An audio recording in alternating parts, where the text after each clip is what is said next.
안녕하세요. 혹시 자식 농사를 짓는다는 말 아시나요? 자식을 키우는 일을 농사에 빗대어 하는 말인 거 다들 아실 거예요. 그러면 어떤 자식들이 잘 큰 자식이라고 생각하세요? 오늘 이 질문의 대답과도 같은 사연글을 들려드릴까 싶어요. 저는 남편과 소개로 만났어요. 남편은 당시에 준 종합병원에서 일하는 의사였고, 저는 대기업에 취직해서 어느 정도 연차가 쌓인 경력자였어요. 대화를 해보니 서로가 맞는 면이 많고 부족한 점을 서로 보완해 줄 수 있다는 점 덕분에 연애 관계로 발전해서 결혼까지 올 수 있었어요. 그런 저희 연애의 가장 큰 걸림돌은 시댁이었어요. 정확하게 말하면 시모 때문이었죠. 시댁은 잘 사는 편으로 시부는 사람 좋은 인상에 싫은 소리를 잘하지 못하는 사교적인 사람이었어요. 그런데 시모는 시부와 정반대였어요. 성미가 괴팍하고 사람을 들들 볶는 면이 있다고 할까요? 자존심이 강하고 자신의 의견을 굽히지 않는 타입이었죠. 내가 자랑하는 건 아니지만 나는 자식 농사 하나는 잘 지었다고 생각하는 사람이야. 어딜 가서 의사 아들의 회계사 딸, 교수 사위 뒀다고 하면 다들 어떻게 자식들 그렇게 잘 키웠냐고 물어보거든. 그러니까 내가 얼마나 이 결혼 이야기에 대해서 낙담하고 있는지 알겠지? 처음 저를 봤을 때 시모가 한 말이었어요. 자식을 번듯이 키워낸 시모의 자부심이 가득한 말이었지만 그 이야기를 듣는 내내 기분이 나빴어요. 제가 급에 맞지 않다고 생각하는 것 자체가요. 엄마, 그만하세요. 제가 이 사람 좋아해서 만나는 거예요. 착하고 이해심도 많고 직업도 좋고. 전 이 사람 아니고는 결혼 안 할 겁니다. 착하고 이해심 많고 직업도 좋은 여자들보다 나는 우리 아들 내조나 잘해줄 좋은 집안 며느리를 원해. 동네에서 장산하는 그런 별 볼 일 없는 집안 자식 말고 내가 그 정도 원하는 게 욕심인 거니? 아들이 의사고 내 딸이 회계사인데 사람들은 수준이 맞는 사람들끼리 어울려야지. 네가 지금은 이렇게 콩깍지 때문에 죽고 못 사네 하겠지만 살아봐라. 내 말 틀린 거 하나 없을 거다. 아가씨가 뭐 하는 사람인지는 모르지만 이미 집안이 우리랑 급이 안 맞아. 결혼 승낙을 맡으러 간 자리에서 들어야 할 말은 아니었죠. 저희 부모님이 들으시면 당장 그만두라고 했을 말들을 들으면서도 저는 남편 하나만 믿고 결혼했어요. 게다가 결혼 허락을 맡으러 오기 1년 전에 아버지가 돌아가시고 유산으로 남긴 제 몫의 7천만 원 중에 이미 5천만 원을 남편이 개원하는 데 빌려줬거든요. 어머니, 저희 부모님은 시골에서 음식점 하시지만 저는 수도권의 큰 대기업의 정규직으로 일해요. 연봉도 많고요. 그리고 저희가 절대로 헤어질 수 없는 이유가 있어요. 이 사람 이번에 개원 준비할 때 제가 돈 빌려줬거든요. 헤어지면 지금 당장 그 돈 돌려줘야 하는데 그러면 개원 미뤄야 할걸요? 개원 엄청 좋아하셨다고 들었는데 괜찮으세요? 대기업 연봉에 개원 자금까지 빌려줬다는 말이 시모의 마음을 간신히 돌려놓긴 했어요. 그때 시모의 표정을 잊을 수 없어요. 그 정도면 최소한의 도움은 되겠구나 싶은 표정. 기분이 개떡 같았지만 남편과 시부 때문에 참았어요. 그렇게 결혼하고 저는 무척 바쁘게 지냈어요. 내조를 원하는 시모를 생각하며 바쁘고 힘든 일정에도 남편의 건강과 식사에 신경을 썼죠. 그렇지만 결혼 1년 만에 아이를 가져 육아휴직을 쓴 뒤 다시 출근을 해야 했을 때는 정말 너무 시간이 없었어요. 정신도 없었고요. 애 키우는 부모들은 모두 잘 알 거예요. 애를 키우며 일을 한다는 게 얼마나 힘든지. 게다가 남편이 육아를 도와줄 수 없는 환경이라면 육아휴직 후 오랜만에 출근한 상황이라면 시간뿐만이 아니라 몸이 10개라도 부족하다는 걸요. 그래서 저도 시모에게 연락하는 일이 점점 뜸해졌어요.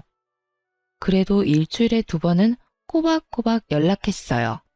한 번은 시부에게, 한 번은 시모에게요. 두 분의 사이가 좋은 게 아니라서 그렇게 따로 연락을 드렸지만 그래도 며느리에게 연락 왔다는 말 정도는 하고 사는 줄 알았거든요. 그런데 시모는 그게 싫었던 모양이었어요. 제 생일에 남편이 양가 가족과 함께 식사를 하고 싶다고 했어요. 솔직히 불편한 마음이 더 컸죠.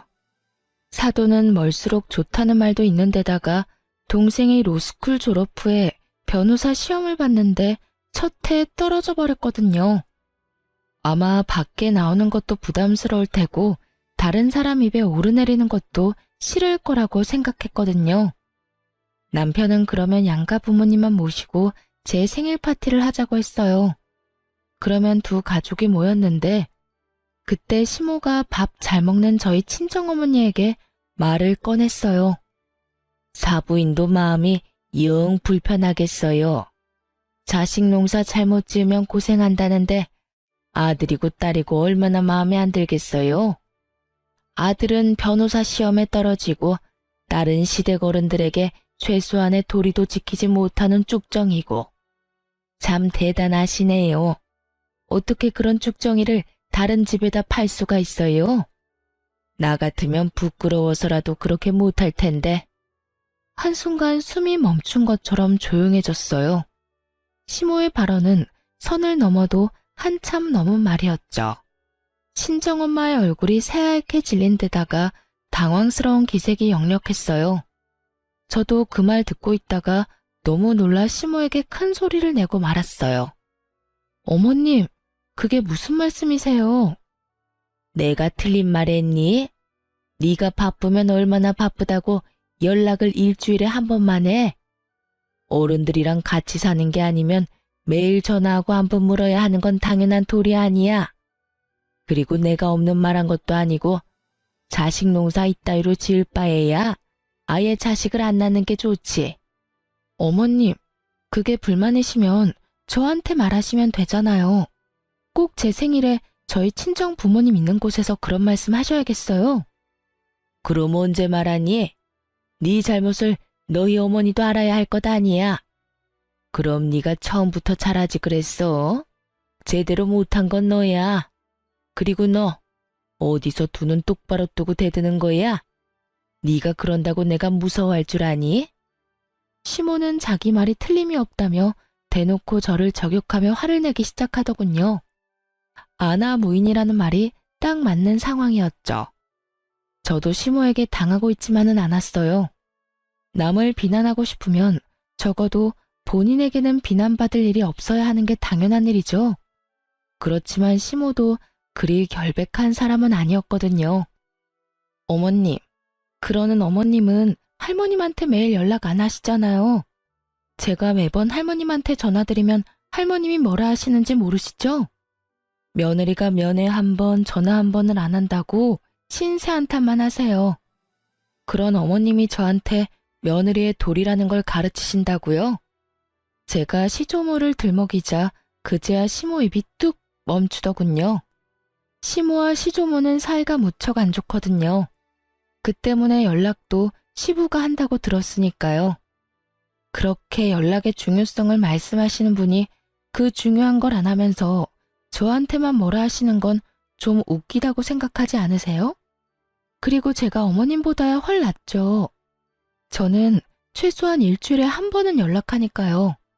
1년 365일 연락은 아버님한테만 맡겨놓는 어머님보다는 훨씬 양호한 수준이잖아요.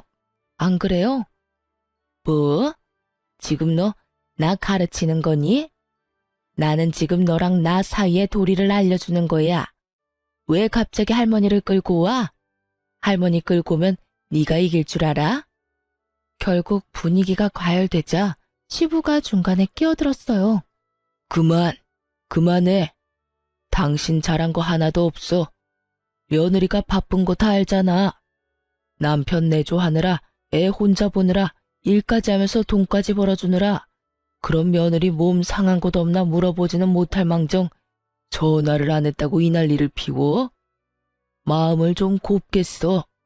쓸데없는 보석들한테만 관심 쏟지 말고 며느리랑 우리 부모님한테도 관심 좀 주라는 말이야. 그리고 전화통화는 할 말이 있을 때만 하면 되는 거지. 똑같은 말 주고받을 거면 굳이 왜 해? 당신은 왜 나한테만 큰 소리예요? 남들에게 싫은 소리 못하는 시부였지만 시모에게만은 그렇게 싫은 소리를 잘하더군요. 결국 분위기가 완전히 엉망이 되고 자리는 어정쩡하게 파했죠.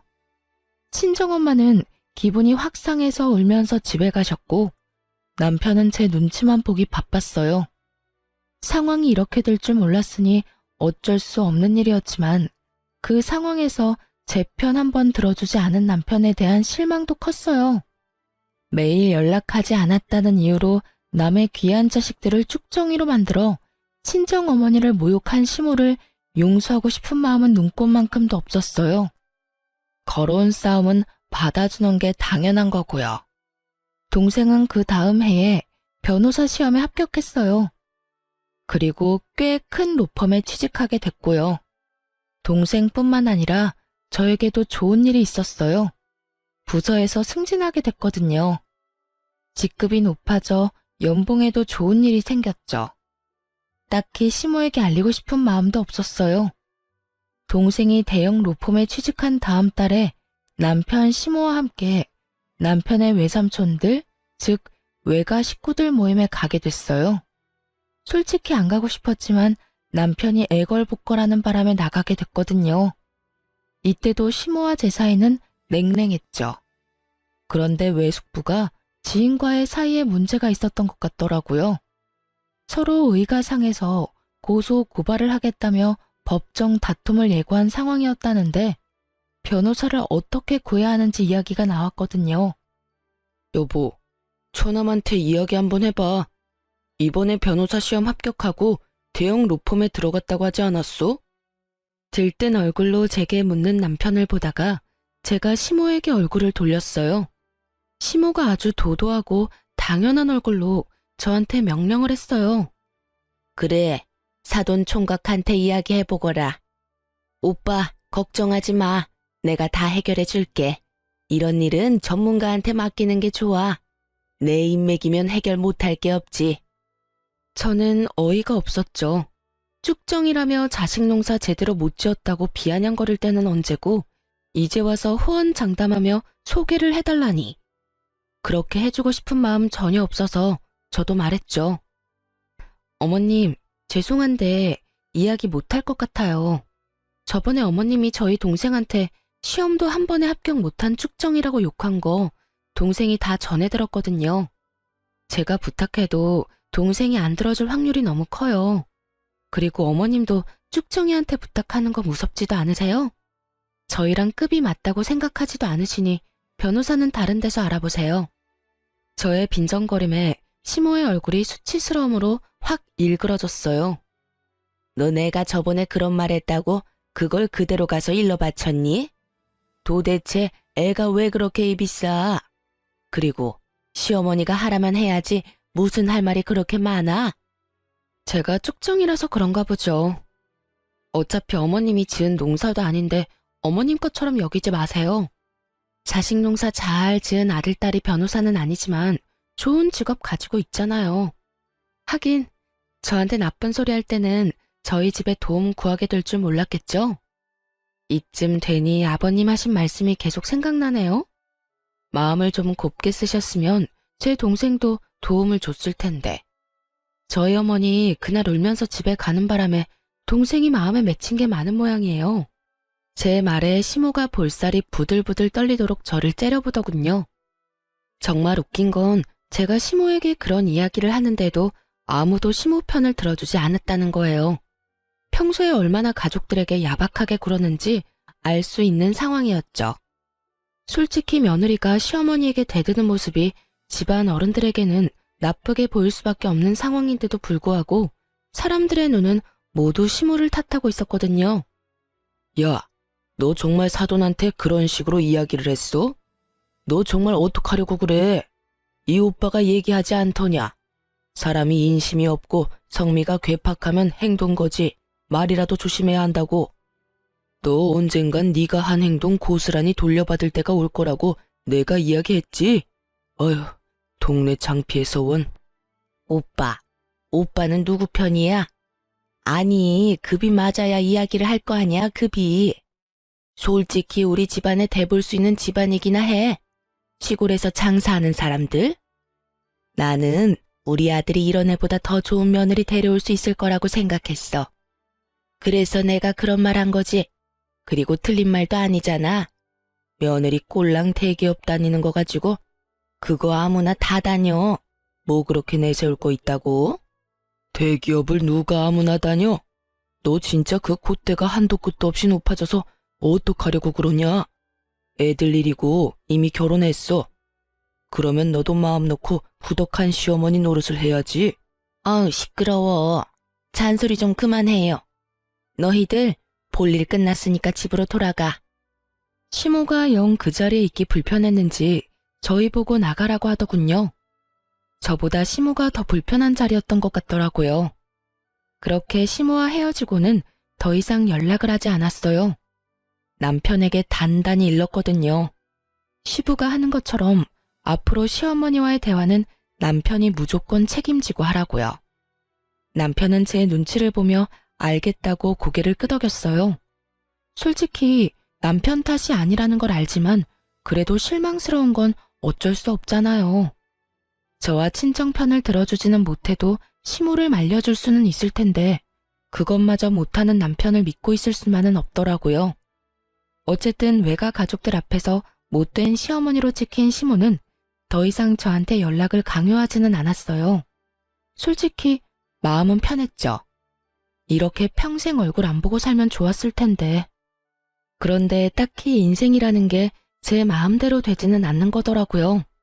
저희의 문제가 아닌 다른 문제로 시모와 다시 연락하게 될 상황이 발생했죠. 저희 결혼 6년 차에 시모가 시부의 내연녀에 대해 알게 됐거든요. 사실 징후가 없었던 건 아니었어요. 시부는 사람 좋은 모습을 하고 있지만 유독 시모에게만은 하고 싶은 말 다 하면서 짜증내는 면이 있었거든요.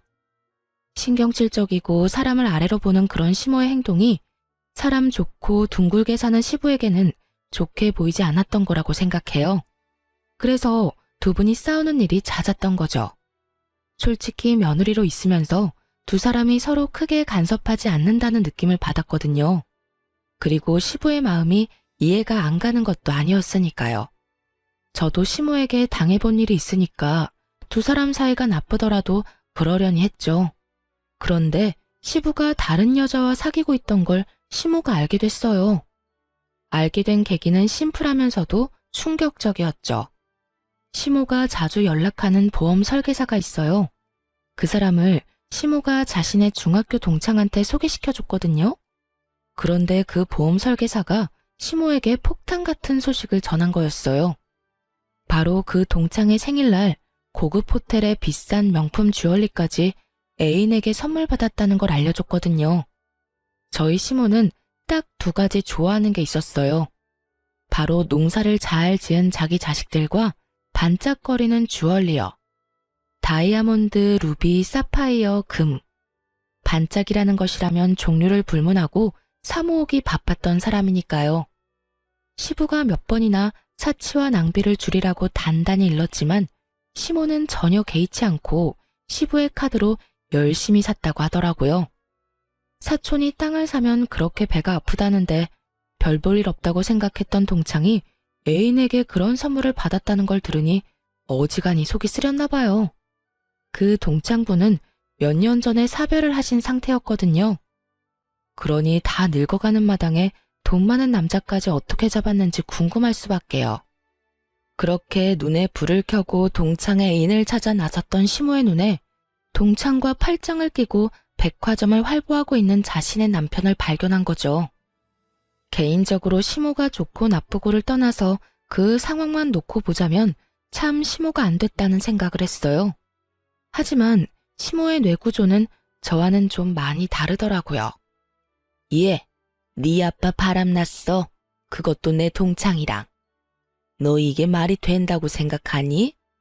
거기다가 살면서 나한테는 반지 하나 사준 적이 없던 인간이 그년한테는 비싼 명품 브랜드의 목걸이 팔찌 세트를 선물했대. 내가 기가 막혀서 줄 거면 지 마누라를 줘야지 왜 그딴 년한테 주느냐고. 나 그렇게 두고 볼 수 없으니까 아들, 네가 나 좀 도와. 네가 그 여자가 너희 아버지한테 받은 것보다 더 좋은 거 선물해줘. 나 곧 생일이잖니. 그 여자가 간 호텔보다 더 좋은 호텔, 그 여자가 아버지한테 받은 선물보다 더 좋은 선물로. 시모의 말에 깜짝 놀란 제가 반대를 하며 나섰어요. 어머님, 그게 무슨 말씀이세요? 아버님이 바람을 폈으면 아버님하고 단판을 지을 생각을 하셔야지 어떻게 내연녀보다 더 많이 받겠다고 아들을 들들 볶아요? 어머님, 그러지 마시고 내연녀를 찾아가시든지 아버님하고 이야기를 하세요. 그 돈은 아버님이 쓰신 돈이니 저희가 어떻게 할 수 없잖아요. 화가 난다고 아들한테 그만큼의 돈을 쓰시라고 하는 거는 좀 아니지 않을까 싶네요. 그렇지 않아도 이 사람 개원하고 요즘 환자도 많이 없는데. 너 지금 그게 나한테 할 말이니? 내가 자식을 왜 키웠는데? 이런 일이 있을 때 너희가 나를 도와줘야 하는 게 당연한 거 아니니? 정말 어이가 없어서. 넌 내가 그 동창년이랑 네 시아버지한테 이런 수모를 당해야 한다고 생각하는 거니? 비루하게? 난 그렇게 못해. 내가 왜 그렇게 살아? 난 그년이 받은 것보다 더 많이 받을 거야. 남편이 주든 아들이 주든 누가 주든 뭔 상관이야? 내가 그년보다 돋보이면 될 일인데. 시모가 우기고 있었지만 저는 당연히 남편이 거절할 거라고 생각했어요. 저야 월급쟁이지만 남편은 아니잖아요.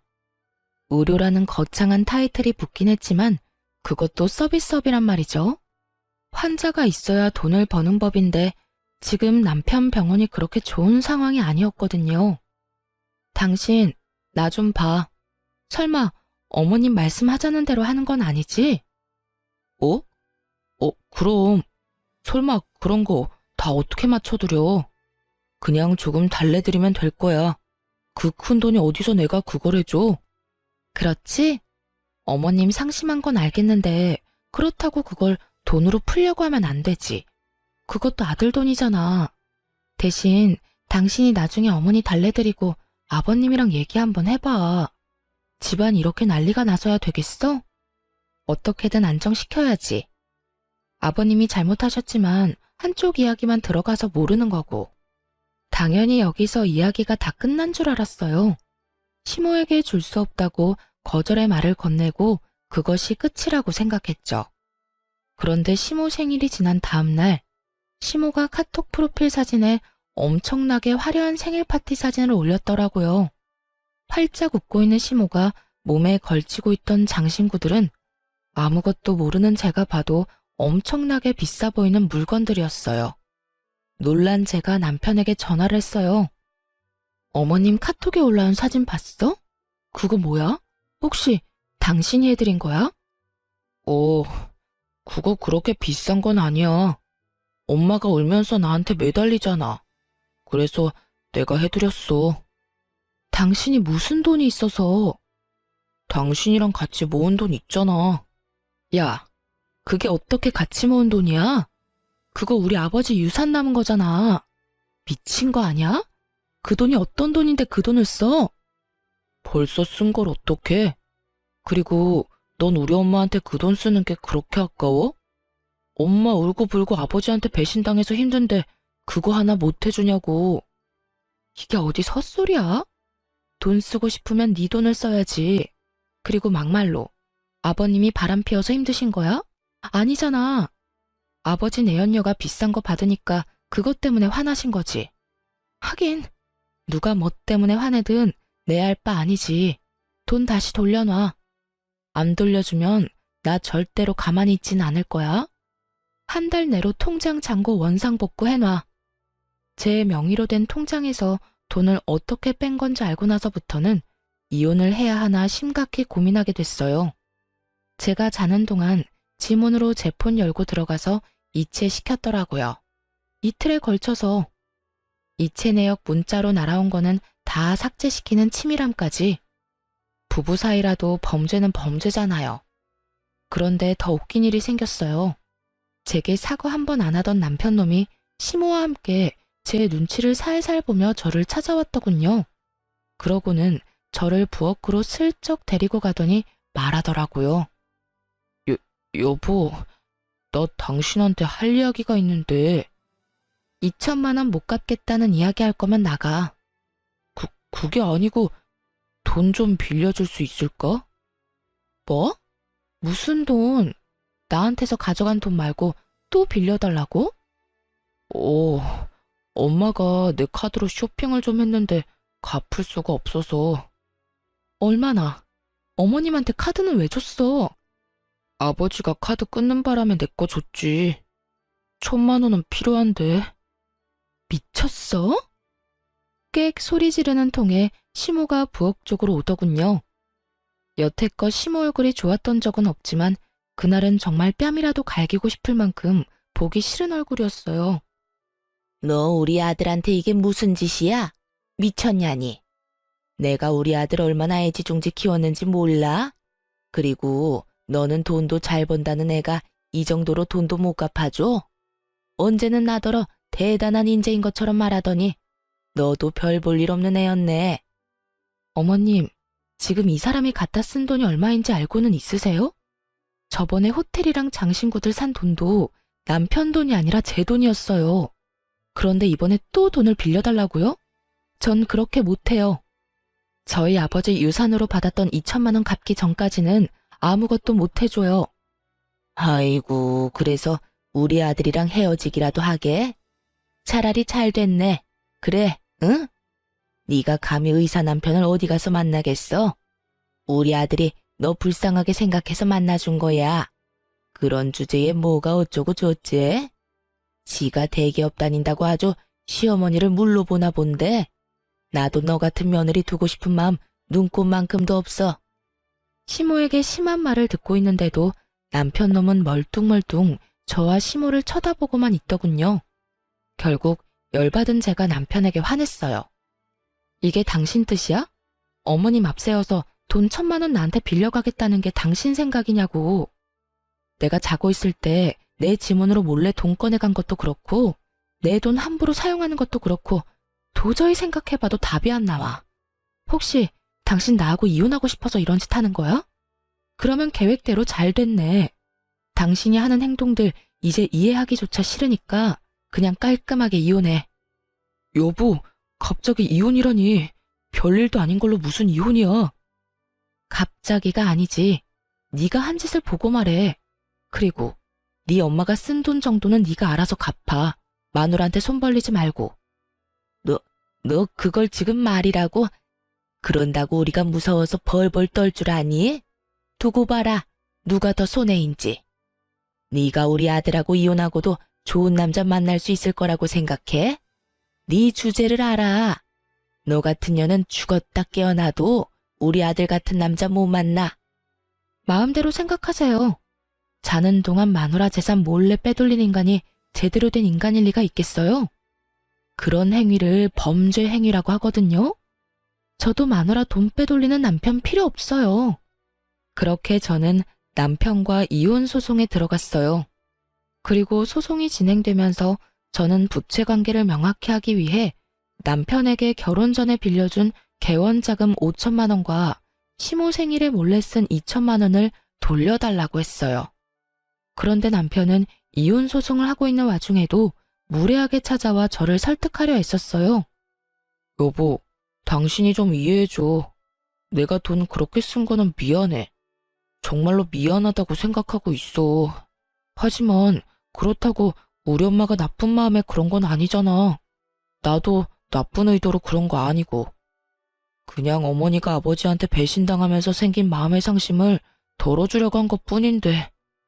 자기 합리화하려는 남편 놈을 째려봤어요. 물론 내가 잘못하긴 했지. 그러니까 여기 와서 당신한테 빌고 있잖아. 나 정말로 수중에 돈이라고는 없어. 그러니까 이혼 소송 없던 걸로 하고 2천만 원도 천천히 갚는 걸로 하면 안 될까? 내가 왜?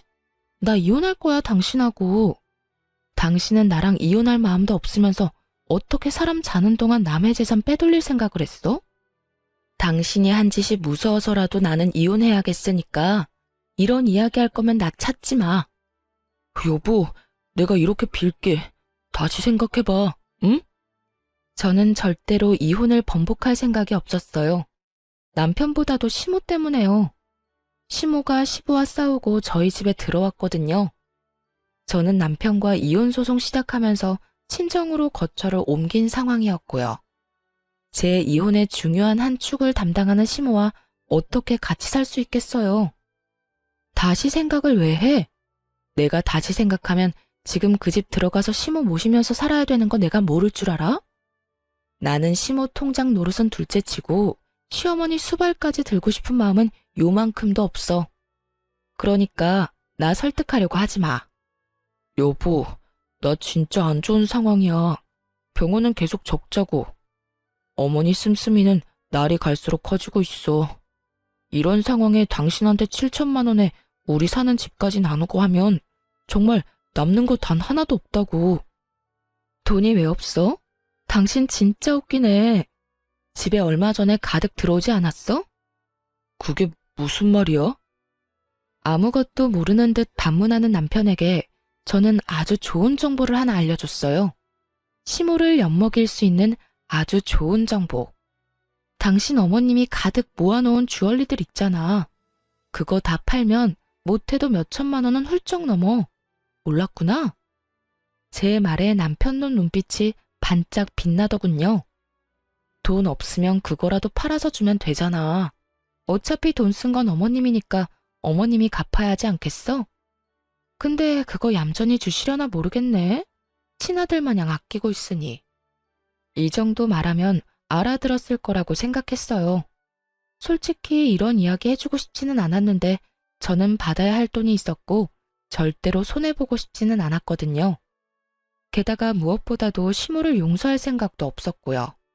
그래서 슬쩍 이야기를 흘렸죠. 역시나 제 말을 제대로 알아들었는지 남편은 며칠 뒤 제 뒤통수 치고 가져간 2천만 원을 바로 마련해서 통장으로 넣어주더군요. 얼굴에 기름기가 좔좔 흐르는 것이 큰 돈을 마련한 것 같더라고요. 다행이네. 이해력은 나쁘지 않아서. 일단 2천만 원은 해결됐고 나머지 5천만 원도 빠른 시일 내에 해결해.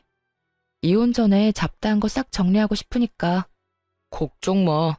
돈 없으면 어머니 목걸이 몇 개 더 팔면 돼. 요즘 금값도 많이 올라서 그런지 살 때보다 더 많이 받아. 그리고 그거 아니더라도 곧 부모님 이혼하실 것 같거든. 그때 어머니가 받은 것들로 돈 마련할 수 있으니까 뭐 일단 좋은 방법 알려줘서 고마워. 돈이 생기니 이혼 다시 생각하라는 말도 하지 않더라고요. 자기 엄마 물건 팔아서 돈 마련한 주제에 자기가 대단한 것처럼 굴고 있으니 어찌나 웃긴지. 속으로 비웃음을 참느라 고생했죠. 역시 돈이 아쉬워서 나 잡으려고 한 거구나 하고 생각하니 눈앞에 남편놈 얼굴이 더 꼴 보기 싫은 거 있죠? 돈 이야기 끝났으니 서로 용건만 간단히 하고 집으로 돌아오는데 시모에게 전화가 걸려왔어요. 전화를 받자마자 시모가 큰 소리로 제게 소리를 버럭 지르더군요. 야, 네가 우리 아들한테 목걸이 갖다 팔라고 시켰어? 내가 모아놓은 것들, 그것들이 어떤 건데? 내 목숨과도 같은 것들이라고. 당장 다시 돌려내. 당장 내 앞에 내 물건들 되돌려 놓으라고. 이보세요, 아줌마. 저는 당신 아들한테 받아야 할 돈이 있는 채권자예요. 채무자가 돈 마련할 방법 없어서 전전긍긍하길래 방법 좀 알려준 것 뿐이라고요. 막말로 내가 그거 가져가서 팔았어요? 나 그 더럽고 욕심이 덕지덕지 붙은 물건들 꼴도 보기 싫고 만지기는 더더욱 싫은 사람이에요. 당신 아들이 당신 생각했으면 안 팔았겠지.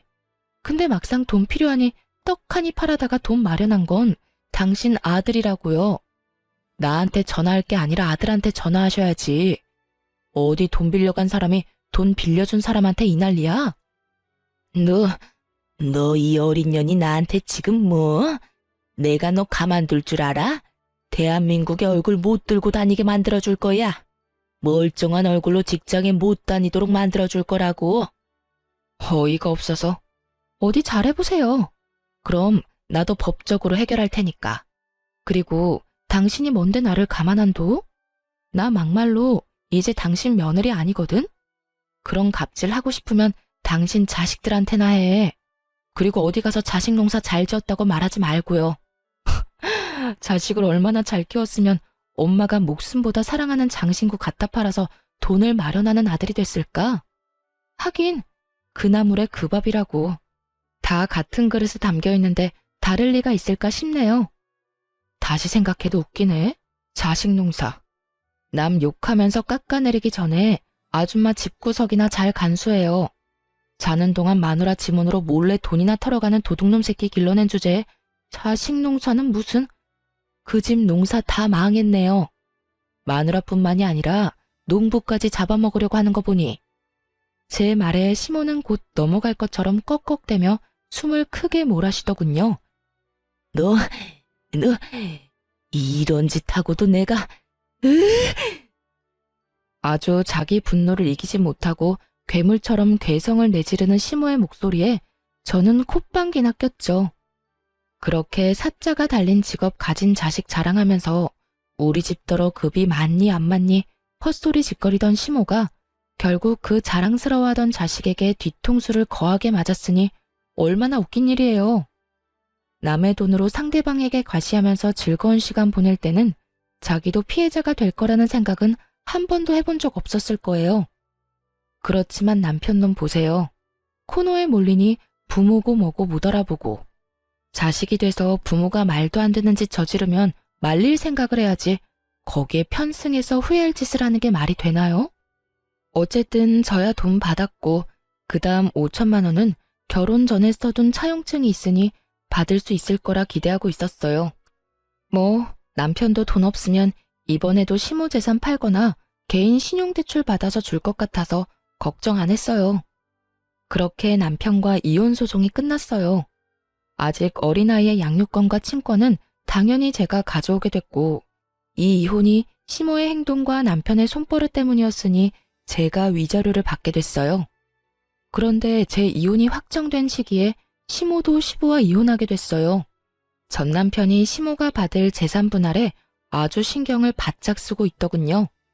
그거 결정돼서 나오면 저한테 5천만 원과 위자료 주고 깔끔하게 헤어지자고요. 부모 돈을 자기 돈처럼 생각하는 놈을 보니 얼마나 웃기던지. 그런데 희희낙낙 아주 즐거운 시간을 보내던 전 남편이 몇 달 뒤에 그늘이 한껏 드리워진 얼굴로 저를 찾았어요. 그리고는 제 앞에서 또 무릎을 꿇고 빌더라고요. 여보, 돈 조금만 더 늦게 마련해주면 안 될까? 지금 상황이 크게 좋지가 않아서. 그건 당신이 알아서 해야 할 일이지. 돈 갚을 수 있다면서 호언장담할 땐 언제고 이제 와서 이래? 분명히 부모님 이혼하면 돈 생긴다고 하지 않았어? 그런데 갑자기 왜 돈을 못 갚겠다는 건데? 위자료는? 양육비는? 안 되면 분할 납부라도 해. 나도 일이 이렇게 될 줄 몰랐으니까 그러지. 아버지 재산이 좀 있는 데다가 아버지가 바람 피워서 이혼하는 거라 당연히 엄마한테 재산 분할돼서 올 거라고 생각했지. 그걸로 당연히 급한 내 사정부터 해결하려고 했고. 그런데 아버지 재산의 대부분이 없어졌더라고. 상간녀 앞으로 아버지가 벌써 오래전에 옮겨놨던 거야. 게다가 더 웃긴 건 뭔지 알아? 우리 엄마가 아버지 카드로 사들인 주얼리 있지? 그거 귀금속들도 재산 분할 대상에 들어가더라고. 결국 엄마가 가진 귀금속들 때문에 도리어 재산 분할에서 엄마가 불리해지더라고. 그렇게 많이 사모았는지 몰랐어. 그래서 지금 우리 엄마한테 남은 거라고는 지금 사는 집 전세금 일부 정도고 그거라도 남기려면 엄마가 가진 물건들 팔아서 아버지에게 도리어 돈을 더 줘야 할 판이야. 더 환장할 일은 아버지가 이혼 사유로 그 기금속 사들이는 데 든 돈과 엄마 낭비벽을 콕 집어 말하는 바람에 위자료도 원하는 만큼 못 받게 됐다는 거야. 남 보기에 부끄러워서 이거 어디 가서 하소연하지도 못해. 솔직하게 말하자면 시부모의 이혼이 시모에게 좋은 방향으로 돌아갈 거라고는 생각 안 했어요. 시부에게 불리한 상황이지만 그만큼 시모의 낭비벽도 대단했으니까요. 그래서 처음부터 남편 계획대로 될 것 같지는 않더라고요. 그런데 머리를 쥐어뜯으며 짜증을 삭이며 말하는 전 남편을 보니 솔직히 어이가 없더군요. 자기 이혼 위자료와 부채를 해결하려고 시모를 이용하려고 한 놈이 시모가 받을 돈이 많지 않다는 걸 알고서 짜증을 내다니. 그래서 지금 당신 부모님 이혼이 당신 생각대로 되지 않아서 내 돈을 못 갚겠다는 이야기야? 당신이나 당신 어머니나 똑같네? 당신이 쓴 돈이야. 그럼 당신이 갚아야지. 그걸 어머니 재산에서 빼내려고 하는 거 보니 참 기도 안 차네. 어머니 돈이 당신 돈이라고 생각하는 건 아니지? 당신 어머님도 이런 자식 두고 어디 가서 자식 농사 잘 지었다고 말하기 곤란하겠네. 나 같으면 엄마 낭비벽부터 잡을 거야. 어차피 당신 어머님이랑 지낼 거 아니야? 두 눈 뜨고 코 베이지 말고. 어머님이 당신 사정 봐주는 줄 알아? 당신이 어머님 사정 안 봐주는 것처럼 어머님도 똑같은 생각할 거라고는 생각 안 해봤어? 어머님이 무슨 생각하는지 내 눈에는 이렇게 훤한데. 분명히 이혼해서 졌다고 생각하고 있겠지. 그러면 어떻게 될 것 같아? 나라면 전처한테 와서 애원을 할 게 아니라 너네 엄마 고삐부터 쪼아댈 거야. 분명히 그 내연녀한테 졌다고 생각하고 또 엄청난 사치 낭비하면서 다른 사람들한테 과시하려고 할 테니까. 당신은 자식이면서 그런 것도 몰라? 제 말을 들은 남편이 푹 숙이고 있던 얼굴을 번쩍 들더군요. 그 눈빛에 고인 불안함을 보니 본인도 감이 온 것 같더라고요. 내연녀가 생일에 고급 호텔에 비싼 주얼리를 받았다는 이유로 아들을 들들 볶아서 2천만 원을 개어내게 만드는 엄마인데 이혼해서 졌는데 가만히 있겠어요? 절대로 가만히 있을 위인이 아니죠. 거기까지 생각이 미쳤는지 그제야 전 남편은 제게 인사도 없이 헐레벌떡 뛰어가더군요. 저런 인간이 어떻게 의사가 됐는진 모르겠지만 이거 하나는 확실했어요. 시어머니가 자식 농사는 참 조져놨다는 거요. 그러고서는 얼마 안 돼서 남편이 저한테 5천만 원을 보냈더군요. 어떻게 이렇게 빨리 돈을 마련해 봤더니 돈도 안 되고 적자만 나던 병원을 팔았더라고요. 동네 자그마한 의원이긴 하지만 그래도 개원이라는 걸 소중하게 생각하던 남편이었는데 병원을 팔았다니 이제야 정신이 든 건가 싶기도 했죠. 개원이 포기하고 월급 받는 페이닥터로 일하고 있더라고요. 그리고 들려오는 이야기를 들어보니 시모의 고삐를 꽉 쥐고 있다고 하더라고요. 그 뒤로 시모가 낭비를 하거나 돈을 썼다는 이야기를 들어보지 못한 걸 보면 시모 숨통을 제대로 쥐고 있는 게 틀림없어 보였어요. 그러게 처음부터 정신 차리고 시모한테 안이 돌렸으면, 아니 시모한테 동조하지 않았더라도 이렇게 마누라랑 이혼하고 병원까지 팔 일이 있었겠냐고요. 그렇게 저와 남편의 이혼한 지 1년이 훌쩍 넘던 어느 날 전 시모가 저희 친정집에 왔다는 전화에 친정으로 급히 갔어요. 엄마를 붙들고 다짜고짜 저를 찾았다고 하더라고요. 보게 해주지 않으면 아예 드러놓을 것 같아서 어머니가 저에게 연락을 한 거였어요. 아니, 아줌마 아들을 왜 여기서 찾으세요? 저 그 사람하고 이혼하고 남남된 지 오래됐어요. 거짓말 하지 마. 네가 우리 아들한테 뭐라고 한 게 틀림없어. 그게 아니면 우리 아들이 날 버리고 그렇게 도망갔겠냐고. 네가 중간에서 이간질한 거 맞지? 그렇지? 전 시모의 말을 듣는 순간 벙찜과 동시에 웃음이 났어요. 그 웃음을 참으며 되물었죠. 그 사람이 집을 팔고 도망을 갔다고요? 몰래? 그래, 멀쩡한 가족 파탄 내고 자기 인생 이 꼴로 만든 게 다 내 탓이라며 나한테 지랄 연병을 떨고 갔어. 네가 그런 거잖아. 걔가 그런 얘기 꺼낸 거 보면 네가 중간에서 뭔가 한 게 틀림없어. 제가 이유가 아닐 수도 있죠. 아줌마가 여태 그 사람한테 어떻게 했는지 생각해보면 답 나오실 텐데요. 내가 무슨 잘못을 했다고? 내가 우리 아들한테 얼마나 잘해줬는데. 그리고 세상에 나보다 불행한 사람이 어딨어? 남편한테 배신당한 지 얼마 안 돼서 이번에는 아들한테 배신을 당했잖아. 그러니까 늙음하게 손주 재롱이나 보면서 소소한 행복이나 챙기며 사실 거였으면 생일 잔치하겠다고 2천만 원이나 쓰게 만들지 말았어야죠. 그것 때문에 멀쩡한 아들 내외 이혼하도록 원인 제공하셨으면 얌전하게 사시던지. 뭐하러 나대서 이런 상황을 만드셨어요? 그리고 제가 그 사람한테 아줌마 집까지 팔라고 이야기했겠어요? 아니, 이야기를 했다고 쳐도 아들이 그렇게 효자고 어머니 위하는 자식이면 이야기 듣자마자 그게 무슨 소리냐고 화내고 절대 그런 일 벌어지지 않도록 조심했겠죠. 그런 이야기 한 적도 없는데 아줌마 몰래 집 팔고 도망간 자식을 탓해야지. 왜 여기까지 와서 애꿎은 저희 가족을 괴롭혀요? 이게 너 말 다 했어? 네가 지금 우리 아들이랑 이혼했다고 눈에 뵈는 게 없지? 전 시모가 제 머리끄덩이를 잡으려는 걸 저희 어머니가 말리며 전 시모를 강하게 떼어냈어요. 이 늙은이가 어디 와서 남의 귀한 딸한테 손을 대? 이제 우리는 그 짝이랑 영 상관없는 사람들이야. 내가 그쪽으로는 얼굴도 돌리기 싫은 사람이니까. 우리 딸 결혼하고 딸한테 그 수모를 주고도 딸 자식 마음 생각해서 아무 말 안 하고 참았는데 이제는 나도 한마디 해야겠네. 자식 농사 잘 지어서 좋겠소.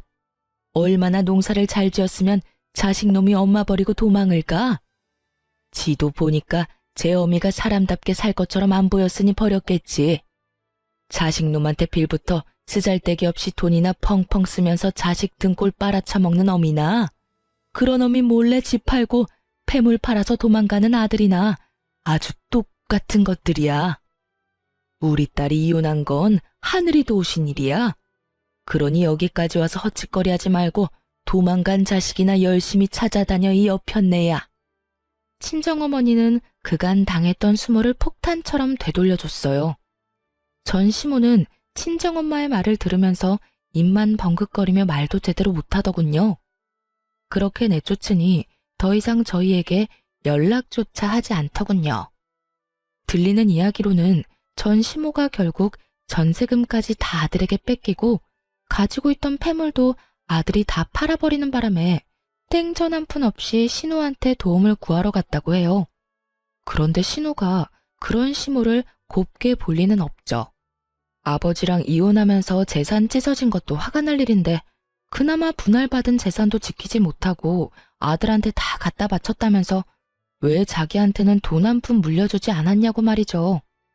시모가 신우가 힘들어할 때마다 돈을 조금씩 마련해서 줬다는 걸 저도 잘 알고 있었는데 이제와 돈 없고 백 없으니 구박을 하며 못 살게 구는 것이 참 자식들이 왜 저리 컸나 싶더군요. 솔직히 신우 이야기 듣는데 아주 섬뜩하더라고요. 제 자식은 그런 인간들로 키우지는 말아야지 싶었어요.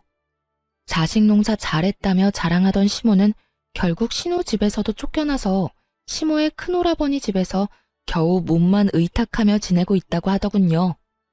이혼하고 재혼은 생각하지 않고 있어요. 한동안은 제 이혼 이야기도 하고 싶지 않아서 다른 사람들에게 얼버무렸지만 이제는 그런 상처들도 다 나아서인지 아니면 그 사람들이 그리 좋은 생을 보내고 있지 않아서인지 말하는데 부담이 크게 없어요. 제 사연은 여기서 끝입니다. 읽어주신 분들에게 감사의 마음을 전합니다.